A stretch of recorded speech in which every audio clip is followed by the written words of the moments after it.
सार्वजनिक वितरण प्रणाली के लाभार्थियों को प्रत्यक्ष नकद हस्तांतरण की योजना अगले वर्ष 1 जनवरी से होगी शुरू।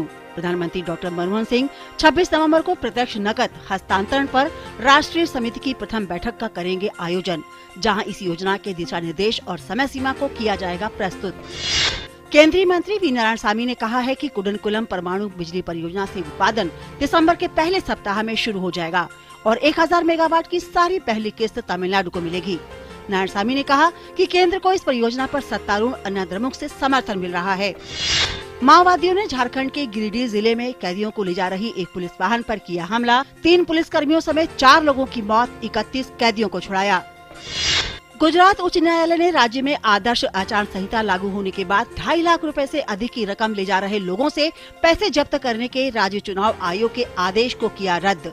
अदालत ने चुनाव आयोग के आदेश को यह कहते हुए रद्द किया कि इससे नागरिकों की निजता का होगा हनन।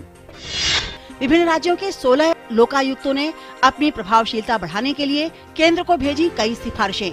इन सिफारिशों में लोकायुक्त को घोटाले के मामले की सभी शिकायतें प्राप्त करने की, राज्य में केंद्रीय संस्था बनाने और जांच एजेंसियों पर इसका कार्यक्षेत्र तय करने की सिफारिश है शामिल।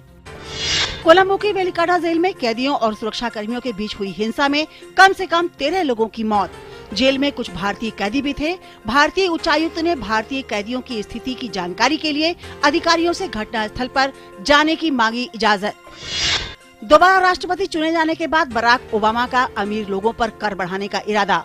रोजगार और विकास को सर्वोच्च प्राथमिकता, विदेशों की बजाय अमेरिका में रोजगार के अवसर देने वाले छोटे व्यापारियों और निर्माताओं को प्रोत्साहन। अमेरिका खुफिया एजेंसी CIA के प्रमुख डेविस पैटियस ने विवाहेतर संबंधों के चलते अपने पद से इस्तीफा दे दिया है और कहा है कि उनका व्यवहार है अस्वीकार्य। उन्होंने व्हाइट हाउस में एक बैठक के दौरान अपना इस्तीफा अमेरिकी राष्ट्रपति बराक ओबामा को सौंपा। संयुक्त राष्ट्र महासचिव बान की मून का जलवायु को होने वाले नुकसान से निपटने के लिए अंतर्राष्ट्रीय कार्रवाई का किया आग्रह। जलवायु परिवर्तन की चुनौती से निपटने के लिए कानूनी रूप से बाधित समझौता 2015 तक तैयार करने का सभी देशों से किया अनुरोध। म्यांमार की विपक्षी नेता आंग सान सू लगभग 40 वर्ष के बाद अगले सप्ताह भारत के दौरे पर आएंगी। सूची यूपीए प्रमुख श्रीमती सोनिया गांधी के निमंत्रण पर भारत आ रही हैं। विदेश मंत्रालय के आधिकारिक प्रवक्ता ने बताया कि उनकी यह यात्रा म्यांमार के साथ भारत के लोकतांत्रिक और बहुदलीय व्यवस्था से संबंधित संपर्क के क्रम में हो रही है।